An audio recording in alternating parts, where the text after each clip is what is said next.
Good afternoon, everyone. This is Susan Sharp. I'm a local parks grant coordinator in the Recreation Grants branch at Texas Parks and Wildlife. Thank you for joining us this afternoon. We will be presenting to you our new proposed scoring criteria and accepting your feedback and suggestions and comments on what we present to you today. In a few moments, you will see a link come up in the chat box to our online survey. Our presentation today will track with that survey, so you have the opportunity to kind of fill this out as we go along. One thing to note about the survey is that you can't save it, so it's a kind of one-shot deal. You can always close it and start it again later, but you will lose some of your comments.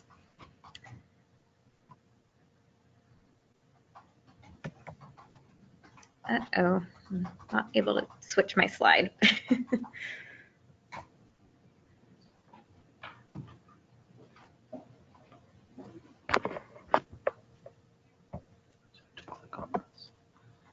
Oh, there we go. Yeah, everything's good. So you received an email today, earlier this morning, that should have contained the local park proposed scoring rubric, the local park score sheet, and a link to the online survey. We will also have these materials. We can send them to you if you lose them. If you need anything, contact us.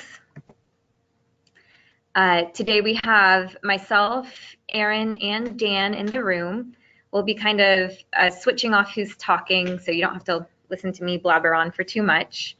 And this contact information is how you can get in touch with any of us. We do try to be as available as we possibly can for all of your questions. So if there's something that you want to bring up that you think is not totally germane to this conversation, just shoot us an email. You can also ask us questions in the chat box. We'll be collecting those as we go.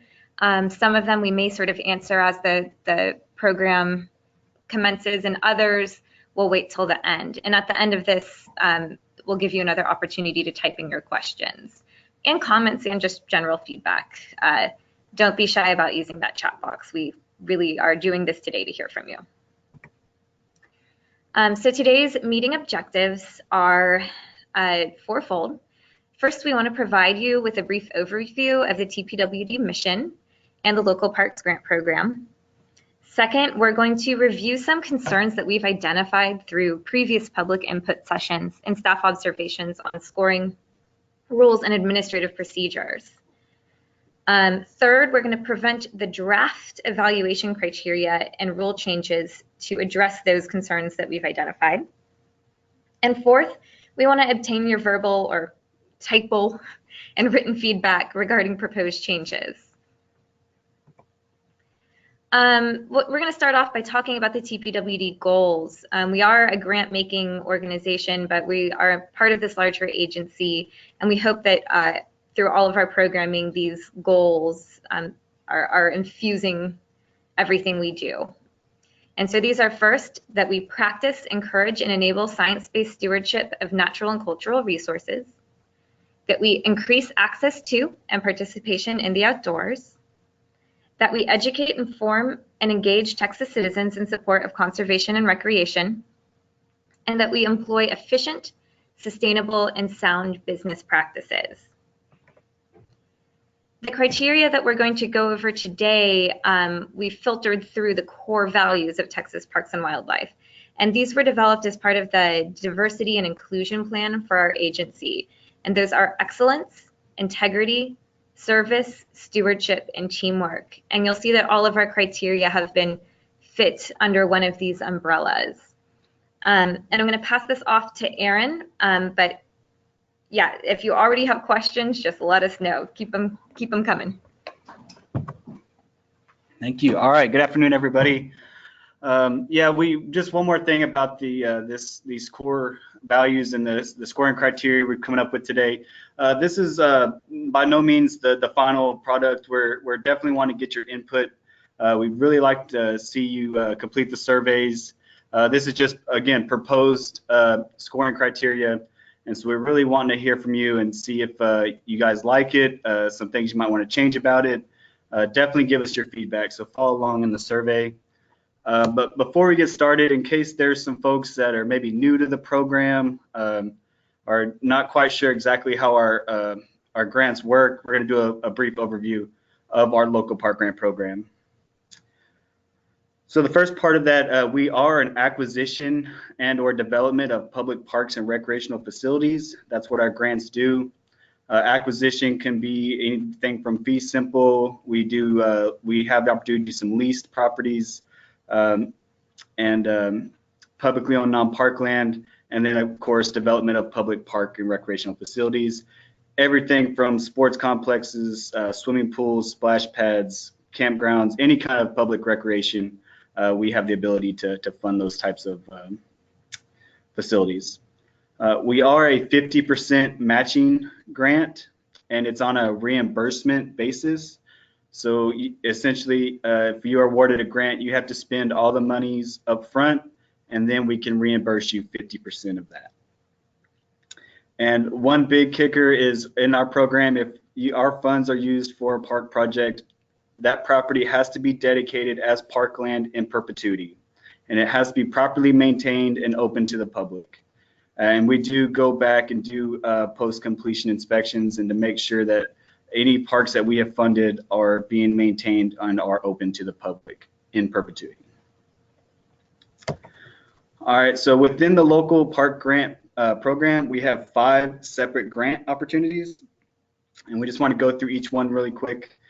The first one is the small community grant, and that's for any communities that are less than 20,000 in population, and the maximum grant request is $75,000. So to go back and with the 50% matching, so in order to receive that $75,000, the project has to have a total cost of at least $150,000 to get reimbursed the full 75 grant amount. The next program we have is the non-urban outdoor and the non-urban indoor, and those are for the communities that are less than 500,000. We'd also like to mention that anyone in the small community category can still apply for these non-urban grants if they have a project that a project in resources that warrant more than a $75,000 request. You can apply for the non-urban program as well. But for non-urbans outdoor, we have a grant request ceiling of $500,000, and for indoor projects, it's $750,000. Our final 2 programs are the urban programs, and that's for populations greater than 500,000. We will mention that non-urban communities are not allowed to apply for the urban grants. These are strictly for the larger communities of greater than 500,000. And for the outdoor and the indoor program, they have a grant ceiling of $1 million. And again, if we want to stay along with the survey, we do have questions about if those maximum grant requests are adequate, or if you'd maybe like to see some increases in that. Okay. Okay, so eligible applicants, any political subdivisions of the state of Texas that are legally responsible for providing public recreation services to their citizens. So cities, counties, river authorities, municipal utility districts. We did have a question from our webinar earlier about municipal utility districts and how it's based on the population of your service area. That's basically how you would define which grant opportunity you could apply for that. But these are the folks that we can fund, and it really comes down to your bylaws or your charters, and you are required to provide that recreational service, then you're eligible to apply. If you're not sure, if you have questions, send it to us, and we'll help figure that out for you. Okay. So our funding sources, where our monies come from, the first is the state sales tax on sporting goods. So that could be anything from baseballs, tennis rackets, bicycles, any kind of sporting equipment. There's They have algorithms from that tax of those sales that get appropriated to our program. And they go into a Texas Recreation and Parks account, and as well as the Texas Large County and Municipality Recreation and Parks account. We also have federal funding from offshore gas royalties, and that stems from the Land and Water Conservation Fund, and so that's our federal funding. We're going to move into now some grant requirements, and I'm going to pass it off to Dan Reese. He's going to take it from here.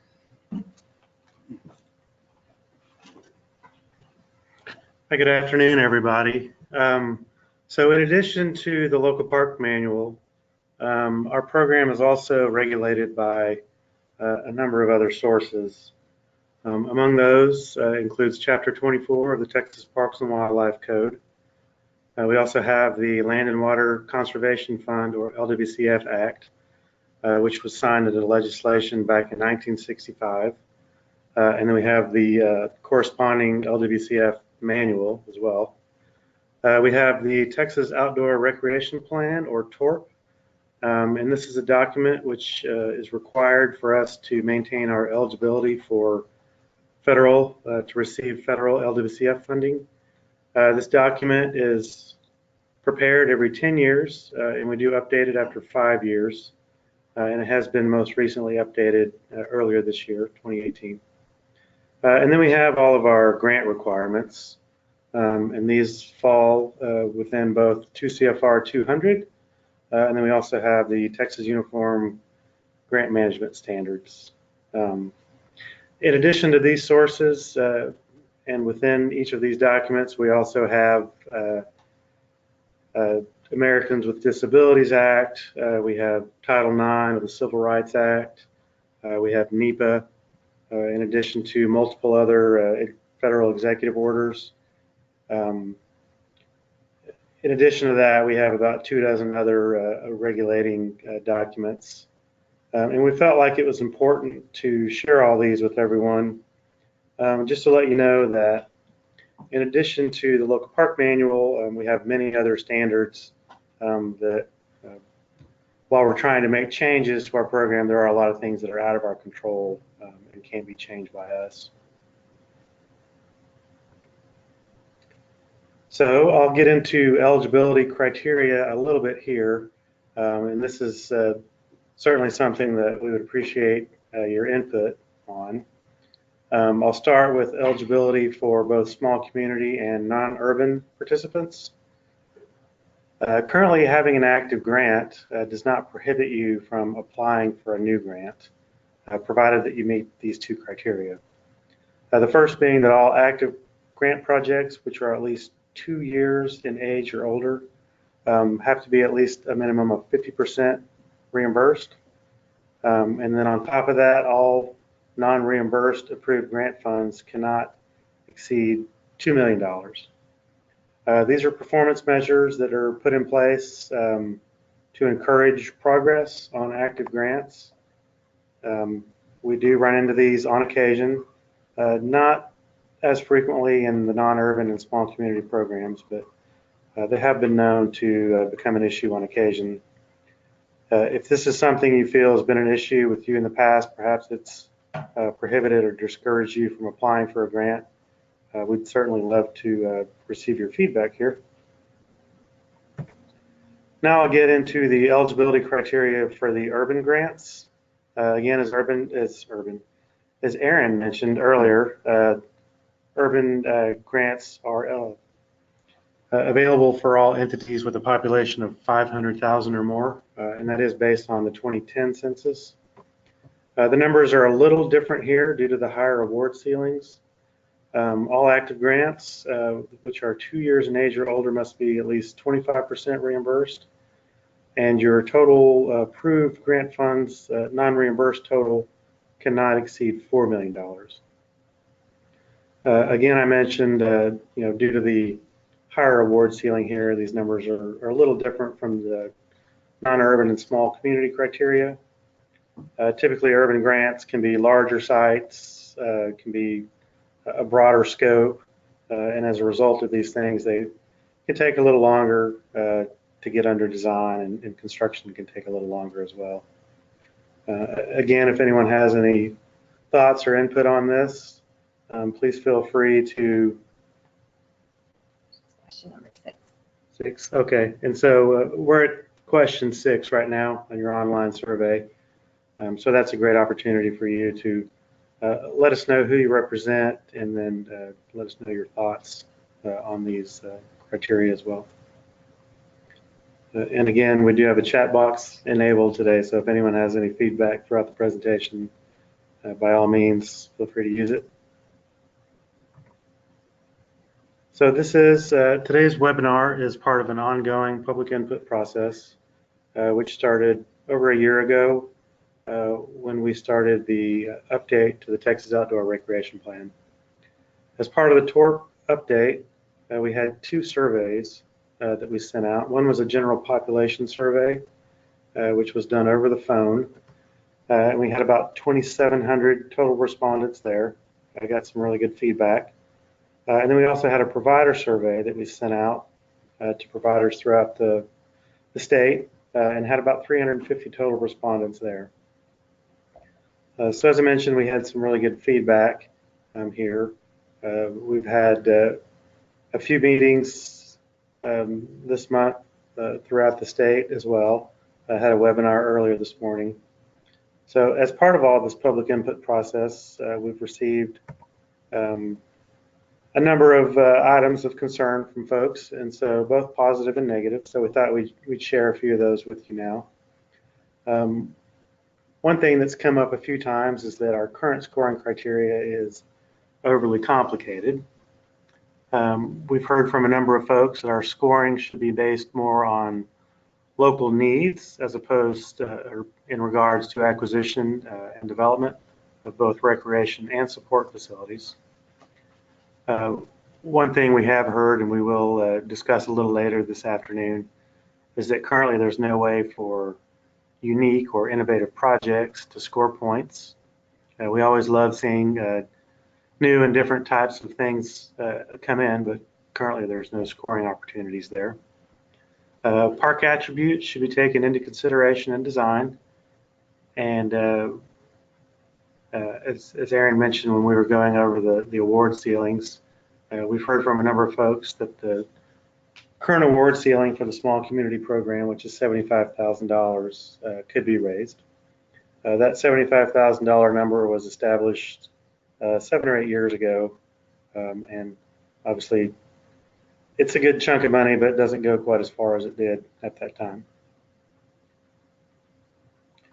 And then we as staff, Aaron, Susan, and I, we spend about 2 months out of the year with new applications. So we do have a deadline coming up next Monday, October 1st, and that will be using the current scoring criteria, nothing that's being discussed this afternoon. But we do pretty much dedicate the entire month of October and November going through, and runs into December, evaluating grant applications, either through individual review or through committee review. So we've noticed a few things over the years as well. One thing that we have noticed is that parks are being designed to receive points as opposed to just addressing community need. Public input is a really big part of the local park program. We always encourage you to engage your citizens throughout your planning process. And one thing that we've noticed is that oftentimes this public input is coming late in the process. When we see an application come in and there was one public hearing involved and it occurred 2 or 3 weeks prior to the grant application deadline, that's kind of an indication to us that the public is not being properly engaged early in the process, not really having an opportunity to provide input on the design. As Aaron mentioned, we do spend a lot of time driving around performing what we call post-completion inspections, and these are done on previously fund-assisted sites. Between both our federal and state funding, we currently have about 3,000 of these parks on the ground, spread out throughout the entire state of Texas. So in performing these post-completion inspections, we have noticed an increased number of compliance issues in previously fund-assisted parks. And these typically are due to either a lack of planning or resources for both the operation and maintenance of parks. And we don't have too many local park projects that fail, but we do have a few that do. And typically these are due to, again, a lack of planning, resources possibly, or maybe experience. And then oftentimes there's a lack of community support, and that can kind of play a role in the failure of a project. And it is important to notice that when we do have a project fail, in most cases we are unable to reallocate that grant funding to another project, so others could miss out on an opportunity there. Essentially, we just return that money once it reaches its expiration date. So now I'm going to let Susan kind of run into some of our beginning of our draft scoring criteria. Again, the objective of today's webinar is to receive your feedback. So whether that be through the online survey, if you'd be more comfortable emailing your input to us, that'd be great as well. But again, don't be shy using the question feature or the chat box throughout today's webinar. Thank you.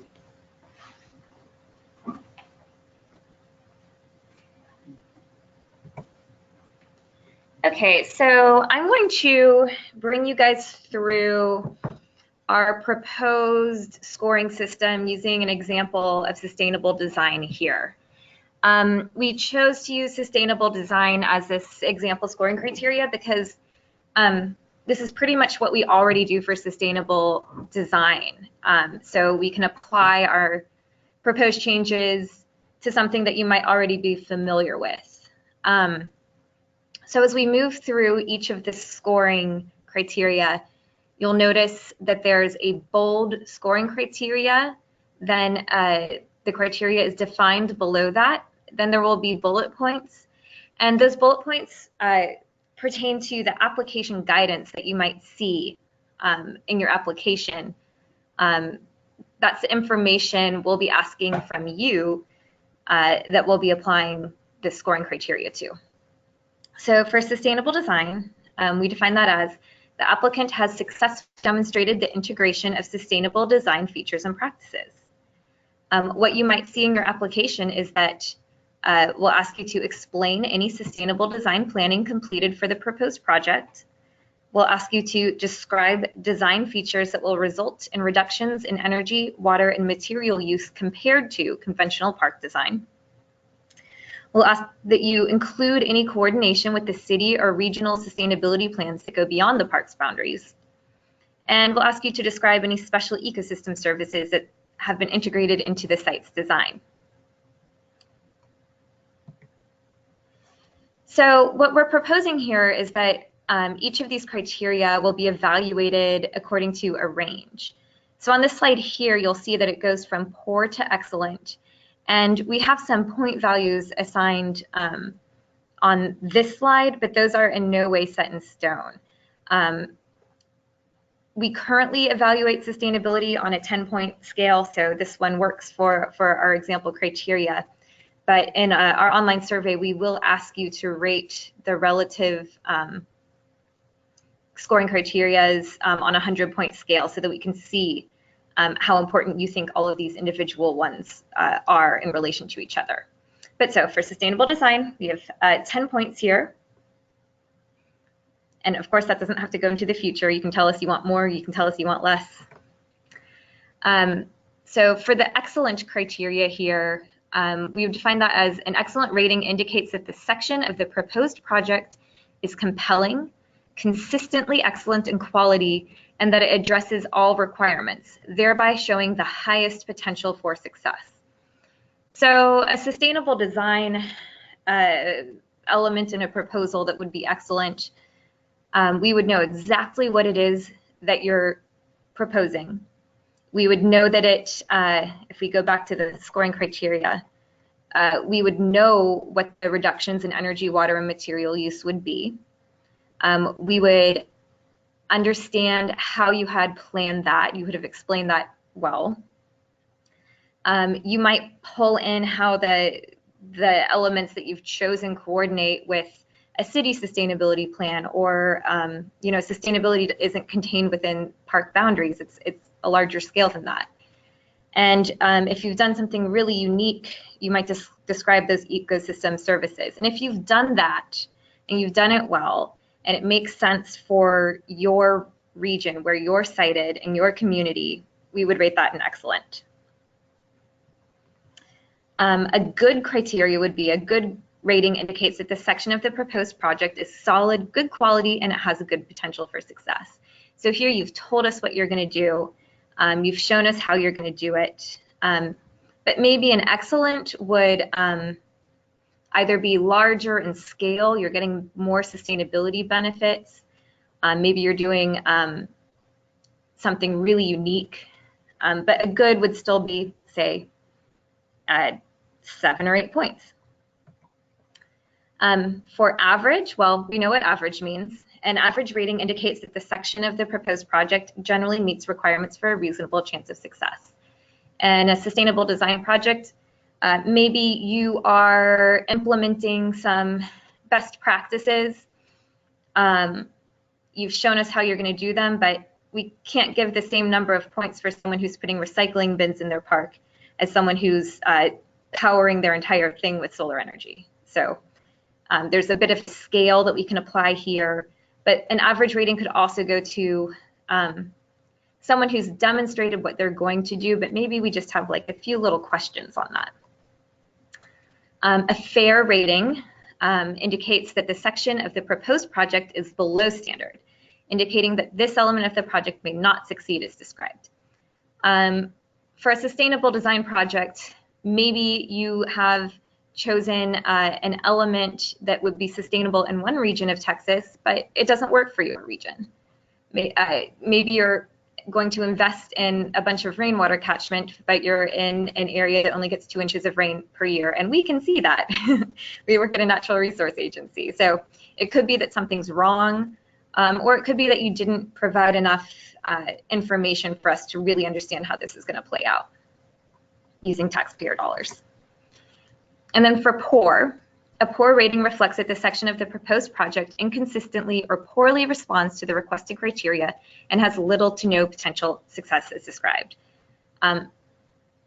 We can all imagine what someone might write for this one, but it could also be that you didn't fill out this section. We can't give points for information that we don't have. So hopefully that illustrated this sort of scale that we're going to be using. The intention here is that we'll be able to relate projects in a given application cycle to one another and be able to get into a little bit more nuance in how these are applied. We do have those 3 programs, but even within a non-urban program, the scale of the project is different. The resources of the community are different. And we think that this ranged criteria might allow for a little bit more of a fair scoring process across the board.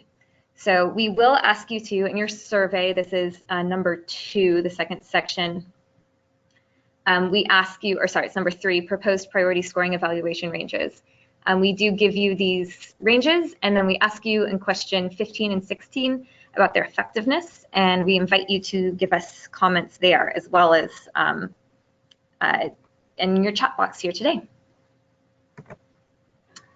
So I'm going to launch into more of our proposed evaluation criteria. I won't be going into how that scale will go through all of them. This is more about the criteria themselves. And again, these are just proposed criteria. They're draft criteria. So they are not the final, and we do expect that we will have some changes to these given your feedback today. So we're going to start with the excellence category, and that's our core value of excellence. And this section is designed to have those applications that have been really really thoughtful in their process, we want those to float to the top of the application pool. So our first proposed criteria in the excellence category is goals and objectives.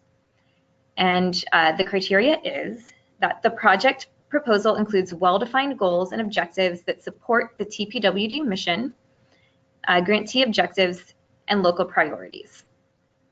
And what we might ask you in the application is to list the goals and objectives of the project. Goals should be specific, measurable, attainable, relevant, and timely, SMART goals. And describe how the goals of the current TPWD Land and Water Resources Conservation and Recreation Plan, Texas Outdoor Recreation Plan, local park grant objectives, and local priorities. So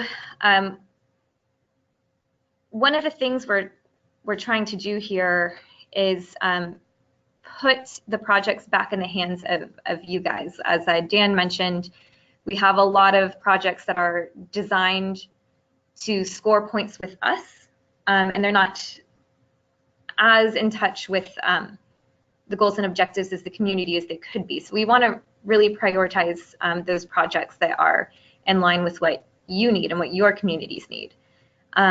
So we ask for you to give your goals and objectives in our current scoring criteria, but we do not give points for those.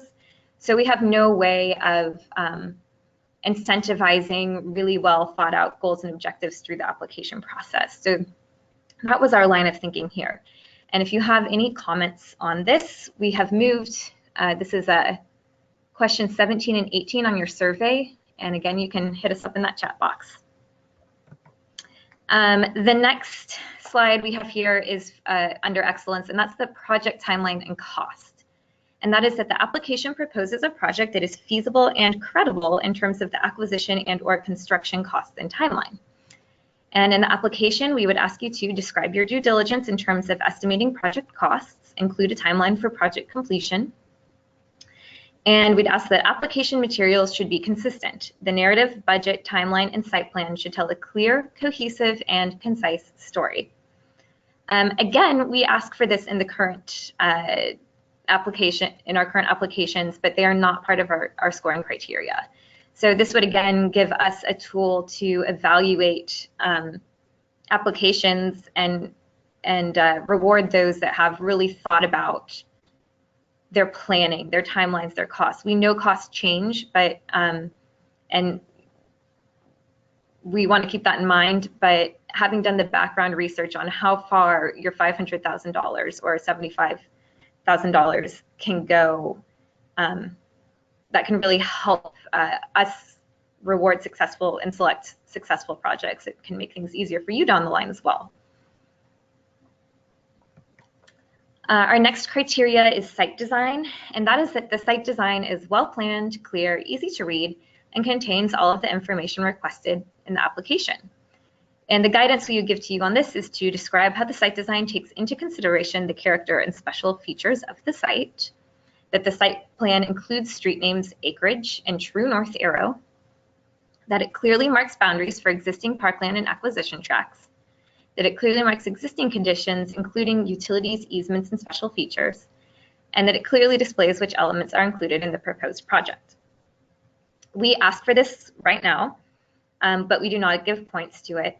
And I want to make it clear that this doesn't mean that you have to go out and hire a fancy design firm to make a beautiful site design. You can if you have the resources and if you'd like to, but we see some really good site plans that have been done with colored pencil by someone who's not a designer. It's that they're clear, it's that they're easy to read, and that it contains the information requested in the application. So here we're proposing that we would be able to give you points based on how well you've fulfilled this task and how easy it is for us to understand what you're doing. Okay, so our last criteria under excellence is innovation and uniqueness, and that's that the project's innovation and uniqueness serves as an example for other Texas communities. And the application guidance is describe how the proposed project is forward-thinking, unique, and innovative. So as you can tell, this one is a little bit less fleshed out than the other criteria and excellence here. This came directly from our previous surveying efforts where there was no chance for us to award innovative and unique projects. And I want to make something clear here. Our proposed criteria, we're not going through and dividing projects into acquisition, development, renovation. And I think that maybe it was those restrictions that were making these innovative and unique projects unable to kind of fit those boxes. But that was something that was given to us by the public. So if you have any better definitions of innovation or uniqueness, or what we could be rewarding in terms of applications, or how you think that we could prioritize and incentivize, you know, a little bit more flexible, innovative projects, please do let us know. This one was entirely directed from the input we already have. So if you, maybe you were a person who gave that input, and if you have any clarifications, if we're totally misunderstanding that intent, please let us know. And I think that's all for excellence. And we'll move over into the next core value with Aaron. Right. Okay, guys, the next core value is going to be integrity. And we just want to mention again, you know, part of your comments in these core values, we'd like y'all to rank them, you know, give them, as we're going through these, if you see one that you think is going to be really important for scoring and having quality projects, to rate those so we know which ones that you really think are important, some that you maybe think are not as important but still relevant in one of the other criteria. It's really going to help us narrow down what you guys really think will help make a quality project in your communities. And so, yeah, with the, again, we're going to keep mentioning the survey. If you're following along, just let us know if it's something that you really think is going to make the quality project. But now we're going to go off into integrity. And so the first scoring criteria with that is going to be grant management. And we're looking for the applicant demonstrates an understanding of grant requirements. Applicant has personnel and resources in place to manage the grant from inception to completion. That was kind of one of our, if you remember from earlier, one of our concerns as staff. Some of the projects that we have some of the most troubles with, or even the sponsors has most troubles, is if they don't have maybe some of the knowledge or the background in grant management. And so we just like to see what your experiences are with grants, and so we know how to, you know, help you even better in administering your grant, and we can know that ahead of time. But part of the application, we will ask you to describe the personnel and resources in place to manage the grant, include who will facilitate the acquisition and/or construction, progress reporting, and financial processes. And we'll ask you to describe how each team member has the appropriate skill set and experience to successfully monitor and complete assigned tasks. And we realize that not every community has staff specifically dedicated for grant management, and that's okay. It's not obviously a requirement, but we just like to know what experience you do have or what skills that you have, so that we can help you facilitate the grant if you are awarded.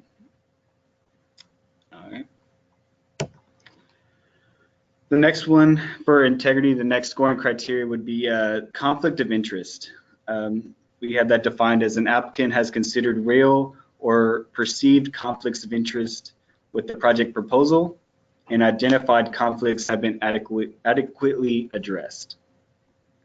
In the application, they'll ask you to explain how surrounding neighborhood/businesses and special interest groups have been informed of the project and how concerns were heard and addressed. We'll also ask for you to identify and describe any actual or potential conflicts of interest between employees and the project and how they have been resolved, and describe procedures in place to identify conflicts of interest. You know, one thing we ran into, we don't have a whole lot of failed projects, like Dan said, but some of the times we have issues where maybe not everyone on the leadership roles or council or elective officials maybe not see eye to eye on certain projects. And so we awarded grants, and then through elections, maybe they weren't reelected, and so philosophy's kind of changed. And so those are some things that we'd kind of like to see and know about on the front side, just as so we could try to minimize some of those issues that we have seen from some failed projects. Again, please chat in on us so we can answer any questions you may have. Always open to questions. The next scoring criteria is past performance, and we define that as an applicant is in full compliance with previously funded and active TPWD recreational grants. And in the application, we will ask for you to identify previous and active TPWD recreation grants received and certify that they are in compliance with all grant requirements. And if in non-compliance, provide an action plan and timeline for achieving compliance. So like we've mentioned, we do post-completion inspections. We're out in the field regularly, going and checking parks, making sure they're being maintained and are still open and have the dedication sign in place. And we keep a database of issues. Now, if we are in the field and we find an issue at a particular site from a previously funded project, you will receive a letter from us explaining the issue, and then we'll ask you to resolve that issue and get back to us and let us know that it's been taken care of. If we do not hear back from you, that's all going to go in our log, and we'll have that. So when we are doing application scoring, we'll be able to look back and see if there's any issues and if they've been resolved or not. And so that'll come into play with this this scoring criteria.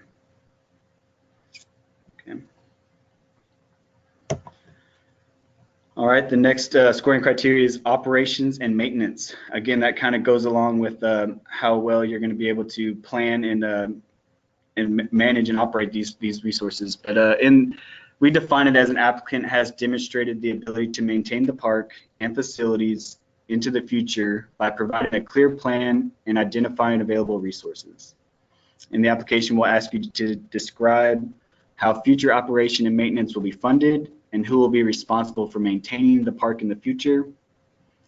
Explain what maintenance actions will be taken and how often maintenance services will be provided. And provide any existing operating agreements. Include the estimated lifespan of each proposed facility. So again, we just like to see that you have a plan in place. We see a lot of folks get really excited about building parks and facilities, and we just want to make sure that they've thought it out for future operations and maintenance. And we realize that different types of facilities, they require different types of maintenance. You know, a sports complex is going to be more involved than just say a playground equipment. So we just want to make sure that you have it lined down on how you are going to operate that and make sure it's open and accessible to the public. Okay. So moving along, we're changing gears now. We're going to be in the core value of service. And just brief service, we're really focusing a lot on master planning and public input and involvement and providing the needs of the communities. That's why the first scoring criteria will be community need. And we define that as community need for the project has been clearly demonstrated. And in the application, we will ask you to describe the needs assessment process used for this project and explain how community needs influence the site design. Include if you have a TPWD accepted parks, recreation, and open space master plan. Provide details on the public input process, including the timing, methods, and results. And finally, describe other methods of the needs assessment, such as staff recommendations or threat of a lost opportunity. So really, one of our concerns that we've seen from scoring applications is we see public input late in the process, not really getting the public input up front. And so we'd really like to, try to incentivize folks to really do all-inclusive master planning. We have our guidelines, but we're really trying to make sure that folks are out in the public and hearing what the true needs are. And you know, one of the things that we score on currently is the priorities that are listed in a Parks and Recreation Master Plan. And obviously priorities are what we're looking for, that obviously establishes community need. But we're also, we know we're also open to if there's a priority that is just going to be really tough for a community to provide, either with operations and maintenance, or just not even able to really provide that opportunity, say like a swimming pool. The utilities are not there, or just the operations into the future is going to be really tough. We're not saying that you have to hit every single priority, but you can make justifications for that, and we can help, you know, still give you some points, and what with that gives you a chance to explain it a little bit better and understand how you come up with those recreational facilities in your communities.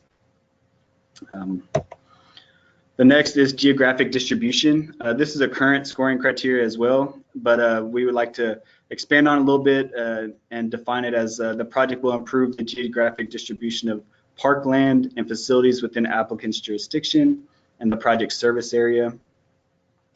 We will ask you to define and explain your jurisdiction and project service area, identifying if this is the first park and/or fills a critical parks and recreation gap as identified through research, public input, and other means. And we'd ask you to upload documentation to support this claim, such as a map that shows the distribution of parks or a comprehensive inventory of recreation facilities. So again, we asked for this in the master plan that you would submit currently. But yeah, and we're not saying it has to be the whole city. You can have it broken up by planning districts and that. So it gives you some flexibility on how you want to prioritize in different communities or in the city as a whole. But you know, trying to spread those recreational opportunities throughout your whole community. All right, underserved populations. We define that as the proposed project increases opportunity and improves access to parks and recreation facilities for underserved populations. We will ask you to identify and define underserved populations within the project service area and within the jurisdiction. We'll ask you to describe how the project will increase and improve access to parks and recreation facilities for those underserved populations. So currently we do ask that in our current application, we ask for a percentage of minorities and low income families in the application based on census. And we will still be asking those for those populations, but this will also give you an opportunity to really do some more of your own surveying and understanding your own populations and other ways that helps you kind of define the underserved populations in your communities. And you can make a case for all different types of folks that you're trying to provide services to. So that would just give you a chance to explain a little bit more on that and getting points that's not just so cut and dry as the 2010 census data.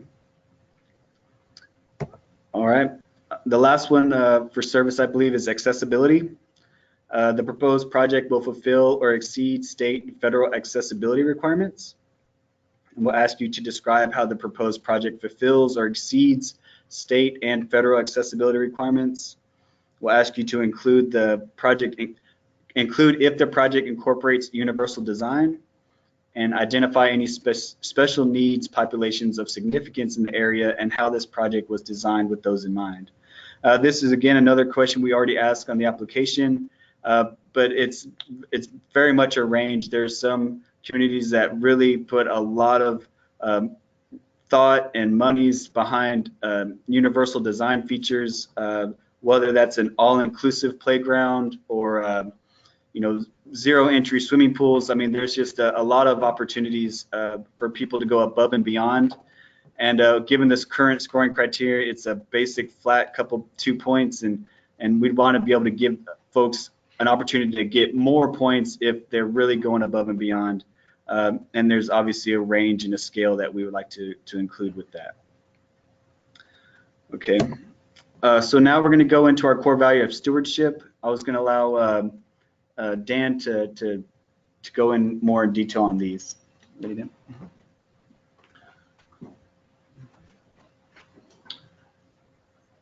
All right, we're running a little ahead of schedule thus far, so Looks like we have had a question trickle in.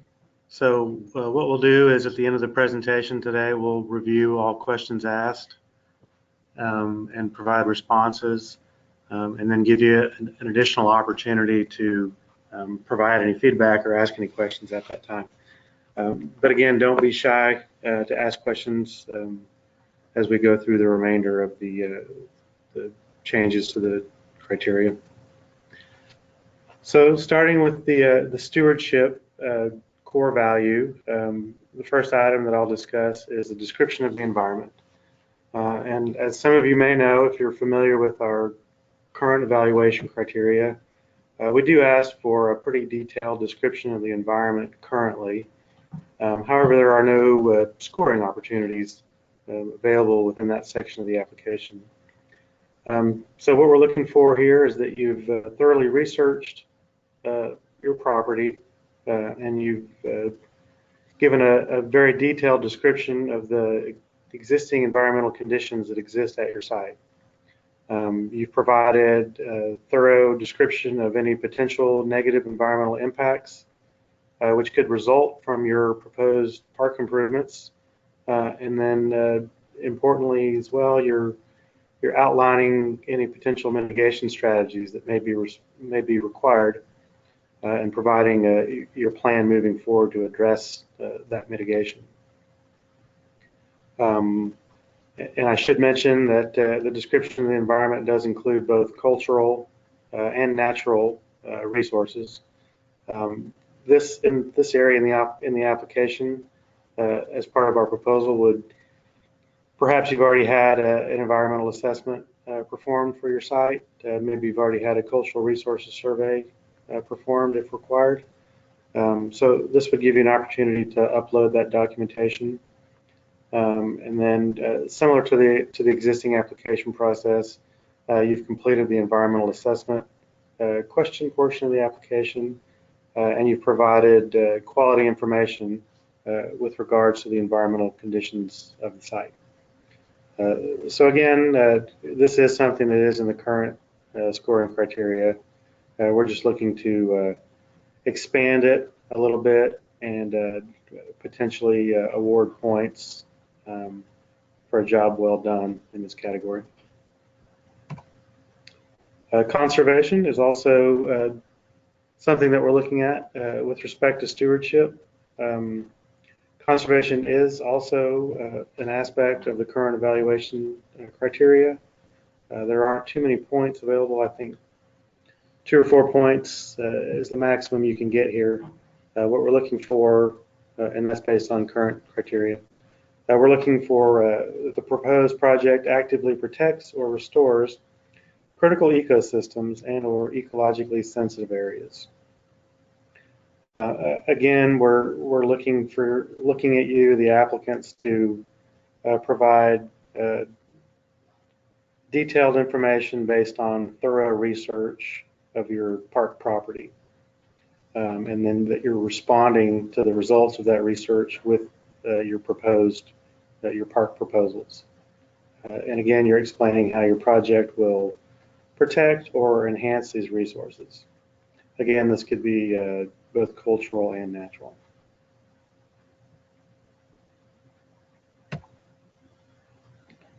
So Susan mentioned sustainable design a little bit at the top portion of our draft changes. She went into a little detail there. This is something that we do currently score on a range. It's a potential 10-point category currently, and we essentially compare each application with one another based on the current applicant pool. The applicant has successfully demonstrated the integration of sustainable design features and practices. So similar to the existing criteria, we're looking at sustainable practices both in the design and construction of the facility. Describe design features that will result in reductions in energy, water, and material use, and then compare that to conventional methods or park design.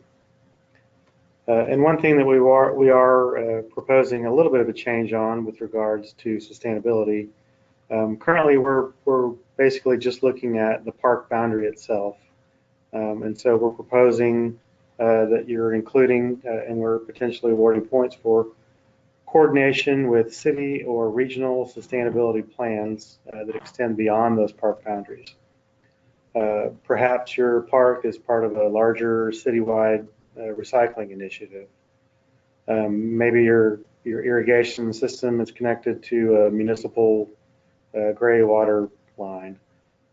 So, these are the kind of things that we would be looking to encourage. And again, we're looking to maybe extend beyond the park boundaries. And then you're describing any special ecosystem services integrated into the site's design.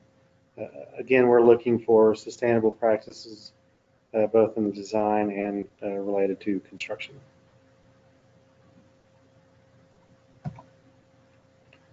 And the final category with regards to stewardship is awareness. The proposed project incorporates elements that cultivate support for and awareness of the conservation of natural and cultural resources. Again, this is included in the existing scoring criteria. We would love your input on whether or not this is something that we should continue to evaluate and score on. And then also with the online survey, let us know a range of points, how significant you feel this is with respect to the entire scoring criteria. We would be looking for you to identify any natural and cultural resources available on the site. And many of these stewardship categories are tied to one another, very similar. And describing how the project will cultivate support for and awareness of conservation of these resources. Describe how this will directly benefit the local area and residents. So opportunities here could be perhaps an informative kiosk or interpretive signage if your park is located within the proximity of sensitive resources, perhaps describing how you're enhancing these resources or avoiding them. So again, let us know what you think on awareness. And now we'll get into the fifth core value, where the remainder of our criteria resides, and that's teamwork. And the first category within teamwork is coordination with subject matter experts, or SMEs. So SMEs have been consulted regarding acquisition, planning, design, and construction of the project. So an SME could be perhaps a design professional, could be an engineer, landscape architect, could be one of our Parks and Wildlife regional biologists. There's some really good information on how to find and who to contact with regards to regional biologists on the main TPWD website. If you do plan on contacting one of our regional biologists, we do ask that you give them ample time, at least 60 days, so they've got plenty of time to respond, perhaps visit the site, review your proposal prior to the submittal of your application.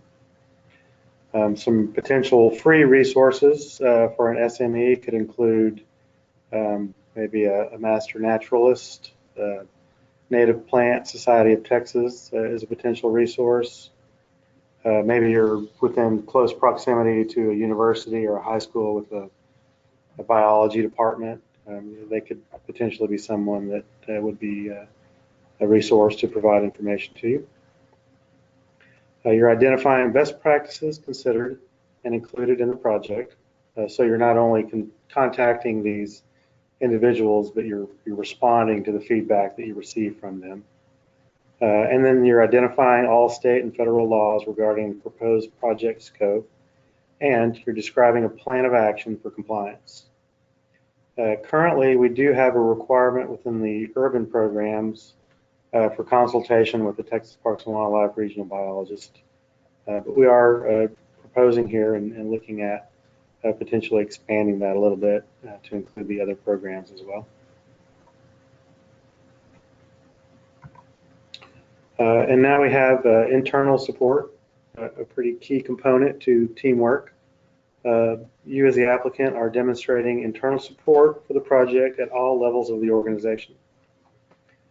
Currently, we do require the resolution and the assurances prior to application submittal, but this could be expanded to include letters of support or other documentation to show internal organizational support for the proposed project. This could be an opportunity to show support between Public Works Group, maybe you have a grants department within your organization, maybe you have a Parks Department that's spearheading things here, and that's more appropriate for larger non-urban and urban entities.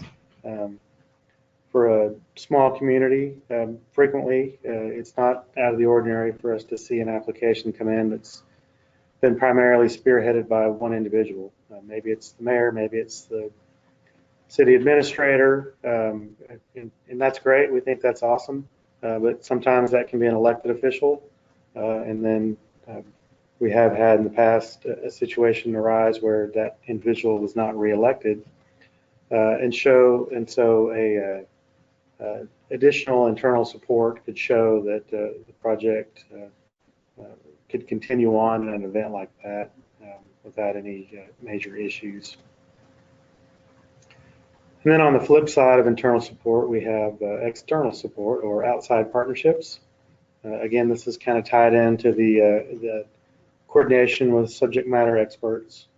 This could involve both financial partnerships and letters of support, or perhaps in-kind contributions or external contributions of materials, labor, or even equipment donations. So the project involves the contribution of resources from sources outside of the applicant. You're identifying all contribution resources from the outside partners. You're including current and signed letters of commitment that include detailed information regarding what is being contributed, the value of that contribution, and you're showing how this value is determined. Again, this is something that we accept currently for financial contributions or in-kind contributions. We do frequently receive just general letters of support from citizens. Sometimes we'll get them from the local legislators, and we encourage that. We think that's great, but currently there's no scoring opportunities for that. And then you're describing any history of successful partnerships similar to the project scope. So have you had successful projects in the past of a similar scope? Have you had similar coordination with these individuals that has resulted in a successful project? This would be your opportunity to share that information. And then this is our last slide with regards to teamwork. We have health, safety, and economic development. And here we're looking at your project supports community initiatives regarding health, safety, and economic development or related areas. And similar to many of the other criteria within both teamwork and stewardship, this is something that's included in the current scoring criteria and is shown on all of the existing applications. But we're looking to expand this a little bit. Currently, there's no point opportunity here. We would love your feedback with regards to potentially awarding points or even deducting points with regards to health, safety, and economic development. So here you'd be describing how the project supports community initiatives involving health, safety, and economic development or related areas. So with that said, we've kind of come to the end of the portion of the presentation where we're reviewing our potential changes to the scoring criteria. As I mentioned earlier, today's webinar is part of an ongoing public input process. Everything started over a year ago when we were updating the TORC. This is the second webinar that we've had today. We did have one earlier this morning. Looks like we have about 18 people logged in now, so we had a few more this morning, but pretty good turnout. We have had 4 public meetings over the last couple of weeks. We had one here in Austin, and then we've been to Houston, El Paso, and Brownsville as well. And the next week we'll be heading up to Fort Worth and Tyler to kind of hit the Metroplex and East Texas area. We do plan to give a very abbreviated presentation at the October 19th, I believe, TRAPS Regional Conference, the North Regional Conference in Rockwall. And so moving forward with these proposed changes, as some of you may know, we do have an application deadline coming up next Monday, and that deadline is based on the current scoring criteria. So nothing we've discussed now is going to take effect prior to that deadline. Again, everything that we're discussing today, we're just kind of throwing some ideas out there, just in an effort to receive your feedback.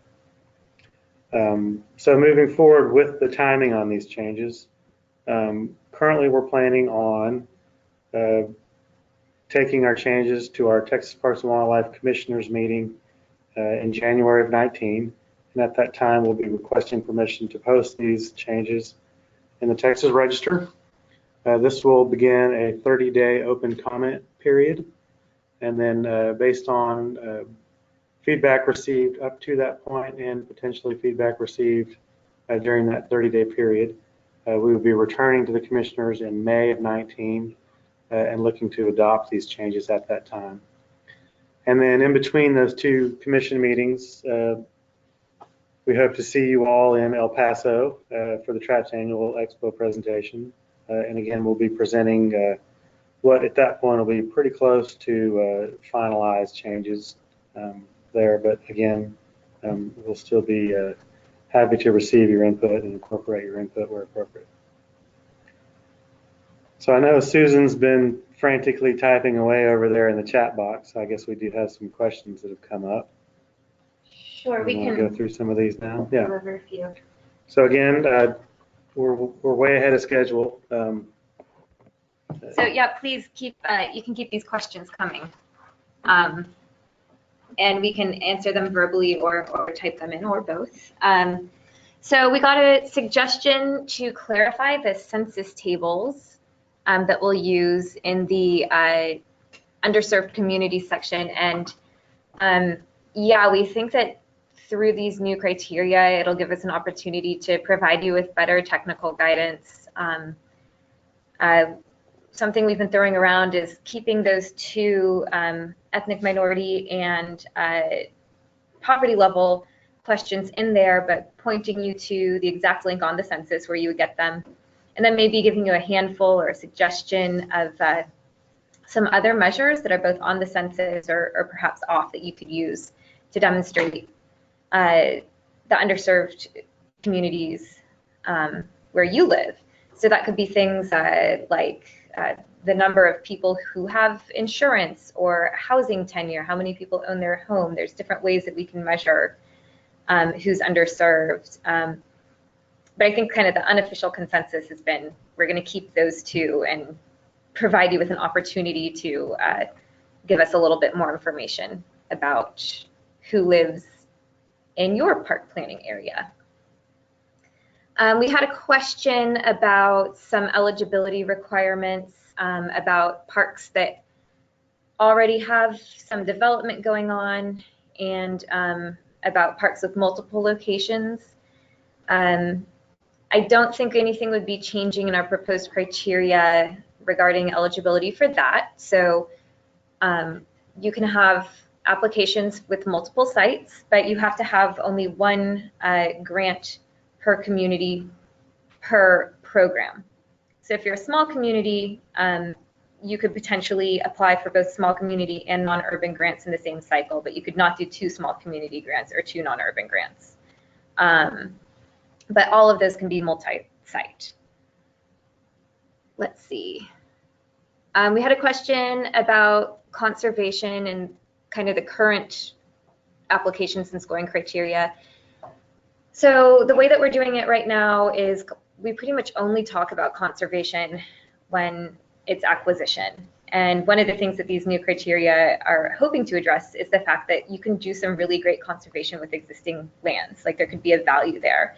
So we're hoping to give you the opportunity to make that case for your parks projects going forward.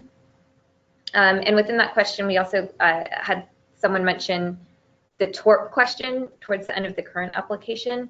And I got an email about this earlier today too, so while I have you captive, that is a new question on this year's application. And the reason we added that is because if the application goes to federal funding, the feds ask us that question. So we're just trying to kind of make things even between our programming and simplify our process.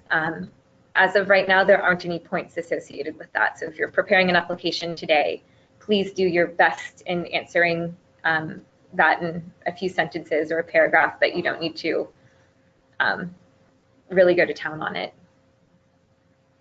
Then we got a question, are the proposed criteria and points applicable for both small and large grant applications? And the answer to that is yes.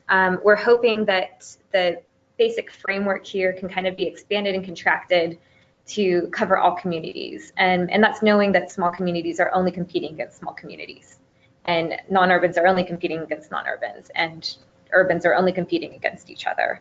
So we're hoping that this can be kind of scaled up and down according to those geographies and won't disproportionately burden the small communities, for instance. But that is something that we're especially interested in hearing feedback on, is how this will work for small communities and urban communities, and if you think that's feasible, and if you work with different size communities, yeah, telling us how you think this will work would be super helpful for us. So those are the only questions I saw come in while we were going, but feel free to throw some more our way and we can just discuss it verbally here, or we can type them to you later. Dan, Aaron, do you have anything to add to what I just discussed? I don't, but again, this is an ongoing process, so feel free to reach out to any one of us via email or phone if maybe something occurs to you later tonight or later in the week or even next week or whenever. We are trying to get your input. That's the primary objective here. So if something occurs to you later, by all means, let us know. We're always available via email, typically available via landline or cell phone, and then again the online survey. Get those in when you can. And those will be up for a while, so if you're madly putting together grant applications for Monday's deadline, maybe you can take a breather on Tuesday and reopen this on Wednesday and give it some fresh eyes. We know that we have lots going on here for you and for us. Mm-hmm. Okay, well, if there's no other questions, we will end the webinar, if I can figure out how to do that. Thank you. Thanks, everyone.